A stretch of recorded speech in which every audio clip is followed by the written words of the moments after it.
Israël, selon les passages de Ésaïe 54:5, 62:5, Malachie 2:11, Apocalypse 21:2, était appelée l'épouse de Dieu. Selon ces écrits, Dieu était un époux pour Israël.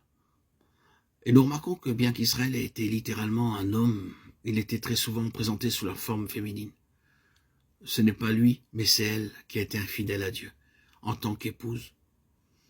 Il avait racheté Israël par le sang précieux pour qu'il soit son épouse. Nous avons vu que la Pâque avait été une alliance de mariage. Et Jérémie, au chapitre 31, dit que lorsque cette alliance fit sortir Israël de l'Égypte, Dieu le prit par la main et devint pour lui un époux. Le sang de l'agneau de la Pâque était le sang d'une alliance de mariage entre le Seigneur et Israël. Cette nuit-là, il unit Israël à lui-même. Et il fut ainsi racheté par son sang.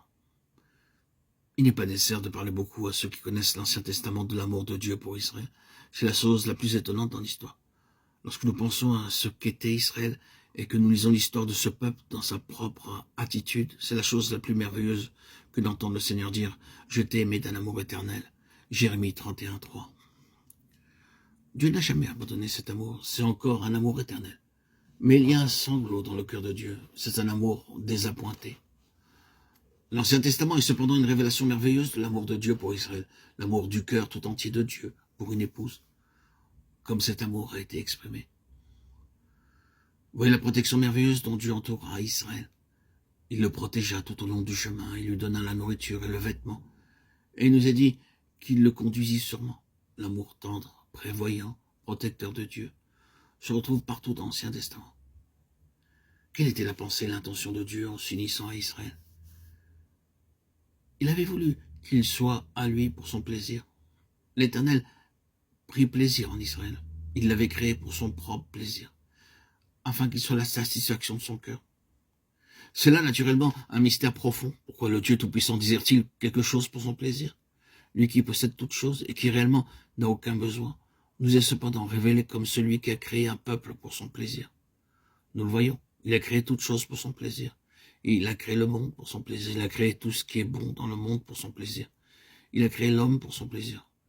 Et tout cela s'est éloigné de lui. Il dit donc, je vais recommencer. Et il leva les yeux. Son idée était qu'Israël lui apporte de la satisfaction, alors que tout l'avait désappointé. L'épouse était pour le plaisir de l'époux. Ensuite, Israël fut élevé afin d'être la révélation de l'Éternel. Dieu voulait se révéler à tout l'univers par Israël et montrer quel époux il est. Nous ne pouvons naturellement pas ramener tout cela à la vie actuelle et journalière, mais nous pouvons comprendre quelquefois par l'épouse elle-même ce qu'est son mari. Lorsque nous la regardons, que nous voyons comment elle est soutenue et soignée, nous pouvons dire « Elle doit avoir un époux très bon ». Oui, c'est le rôle d'une épouse. La pensée divine est précisément cela. Dieu désire révéler à tout cet univers quel Dieu d'amour il est, en étant un époux pour Israël.